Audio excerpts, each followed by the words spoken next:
খবর 24 সাথে আপনাকে স্বাগত। নতুন নতুন খবর জানার জন্য আমাদের চ্যানেলে চোখ রাখুন। নমস্কার দর্শক বন্ধুরা, খবর 24 সাথে আপনাকে স্বাগত। নিয়োগ দুর্নীতিতে যারা জড়িত তারা সকলে এখনো ধরা পড়েননি। দলের মধ্যে এমন অনেক লোক রয়েছে, ঠিক এমনটাই দাবি করলেন সদ্য পদ থেকে অপসারিত কুণাল ঘোষ।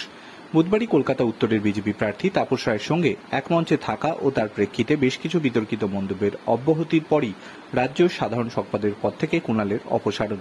এরপরই বিস্ফোরক কুণাল ঘোষ। সাম্প্রতিককালে বহু চর্চিত নিয়োগ দুর্নীতির বিষয়ে বিস্ফোরক মন্তব্য করেন কুণাল। তিনি বলেন, যারা পাপ করে গিয়েছেন তারা সবাই জেলের মধ্যে রয়েছেন, একথা আমি মনে করি না।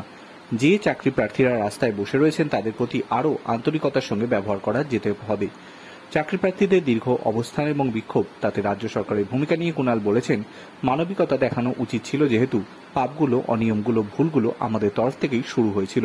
সেগুলিকে সামলে আরও আন্তরিকতার সঙ্গে কাজ করা যেত। মুখ্যমন্ত্রীর সঠিক রিপোর্ট পুরোপুরি দেওয়া হয়নি। কুণালের মন্তব্যের প্রেক্ষিতেই চাকরি প্রার্থীদের আইনজীবী বিকাশ রঞ্জন ভট্টাচার্যের বক্তব্য, এতদিন সত্যকে আড়াল করার চেষ্টা করছিলেন, যেহেতু আজ ওর স্বার্থে আঘাত লেগেছে, সত্যতা স্বীকার করতে বাধ্য হচ্ছেন।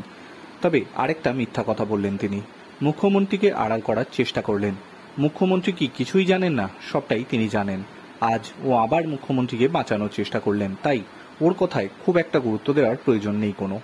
অন্যদিকে বর্ধমান দুর্গাপুরের বিজেপি প্রার্থী দিলীপ ঘোষ বলেন, আমি জানি কে কত টাকা নিয়েছেন, আর ও তো এতদিন দলের মধ্যে রয়েছেন, তাহলে ও কেন মুখ্যমন্ত্রীকে তথ্য দিয়ে দিচ্ছেন না? আর ও যদি রাজনৈতিকভাবে স্বচ্ছ হন তাহলে ইডি, সিবিআইকেই সব তথ্য দিয়ে দিন। ব্যুরো রিপোর্ট, খবর 24/7।